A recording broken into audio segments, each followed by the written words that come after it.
Fl-aħħar sena, il-konsumaturi kollha fl-Unjoni Ewropea bl-eċċezzjoni tagħna l-Maltin kienu sfurzati jġorru żieda seġerati fil-prezzijiet tal-enerġija, inkluż dawk tal-petrol u d-diesel fil-pompi. Ċifri tal-Eurostat, l-Uffiċċju tal-Istatistika tal-Unjoni Ewropea, urrew kif tali piżijiet splodew fl-aħħar sena li komplew jiġu enfasizzati bil-gwerra fl-Iran minn frar li għadda u l-imblokk fl-Istrett ta' Hormuz minn fejn jgħaddu mal-20% tal-provisti globali.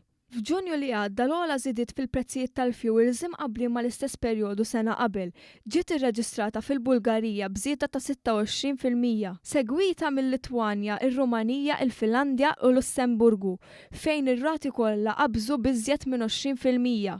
Mill-ġdid Malta ilu l-uniku pajjiż fejn ma kien hemm l-ebda żieda, 0%, dan ilhom bl-istess prezz minn Ġunju ta' 6 snin ilu, b'deċiżjoni tal-Gvern Laburista immexxi mill-Prim Ministru Roberta Bela fl-eqel tal-pandemija globali u wara anke bil-gwerra fir-Russja. Fl-Italja fejn il-prezzijiet splodew bi ftit aktar minn 15%, f'Ġunju ta' din is-sena il-prezzijiet tal-petrol u d-diesel ammontaw għal iżjed mid-doppju ta' dak li nħallsu fil-pompi f'pajjiżna. Mill-istess statistika tal-Eurostat joħroġ li ż-żieda medja fil-prezzijiet tal-fuels fuq medda tas-sena kienet kważi tal-14%.